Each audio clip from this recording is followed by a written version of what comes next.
Fikiria kijani, fanya kwa vitendo. Ni uzinduzi wa kampeni ya wanafunzi wa mwaka wa pili kutoka shahada ya Jiografia na Studies za Mazingira, yani Bachelor of Geography and Environmental Studies BAGES, ambapo leo tarehe 28 Machi 2025 wamezindua kampeni hii yenye lengo la kuhamasisha utunzaji wa mazingira kwa vitendo. Kampeni ya Green 25 imeanzishwa na wanafunzi wa mwaka wa pili BAGES, yani Bachelor of Geography and Environmental Studies. Mwaka huu ni kampeni changa na malengo yake makuu ni kuhakikisha kwamba kuanzia kwa wanafunzi yale mambo yote ambayo wanasoma darasani basi wakawe na uwezo wa kuweza kuyatenda katika mazingira au wenyewe tunaita actual environment. Kampeni hii imejikita kwenye mambo kama utoaji wa elimu kuhusu nishati safi, lakini pia imejikita kwenye kutoa elimu za kimazingira.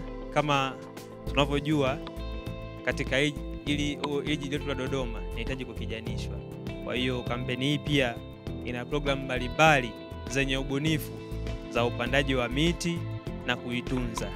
Na 25 inasimama kama alama ya mwaka ambao kampeni hii ilifunguliwa.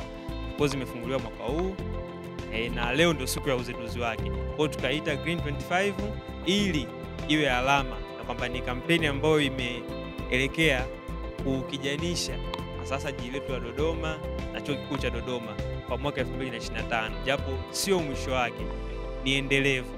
Nyie mmefanya hichi hapa kama sehemu ya BAGES mwaka wa pili na mtaenda mwaka wa tatu mwakani kwa jina la Green 2025. Ni maamuzi yenye utashi mkubwa sana, ni maamuzi ambayo yana ukomavu mkubwa sana na yanaashiria kwamba mtakapoelekea mtaenda kuwa watatu wa changamoto na sio wale ya changamoto.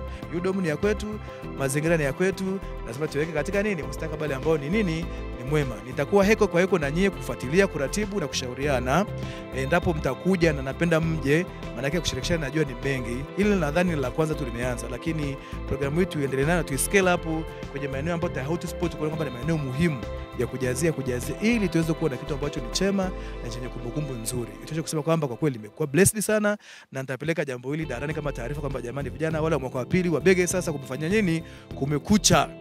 Budo kama nilifanya jana, budo wakata utepe kule, huko na nyie mmekata utepe sasa. Kwa hiyo limeamka sasa, natakuwa lisizimike, lifanye nini, likimbie liwake, liende moja kwa moja, likimbie liende huko na huko na huko na huko na huko. Nimeshiriki kupanda miti kwa sababu tunatakiwa kuyatunza mazingira ili nasi yatutunze. Nimefurahi kushiriki kwenye programu hii kwa sababu nimejifunza vitu vingi. Ni katika kuonesha kama vijana tunaweza. Kwa hiyo sisi kama EBI ambao tumejikita pia na kusaidia vijana, kujengeana uwezo, kusaidiana sisi kwa sisi, tumeona jambo jema kuweza kushiriki. Kama kusingekuwa na mazingira, tungeishije? Si unaona ilivyokuwa ngumu Basi tuungane kuyatunza mazingira ili atutunze. Langu jina ni Robert Mauya kutoka Chuo Kikuu cha Dodoma. Bye bye.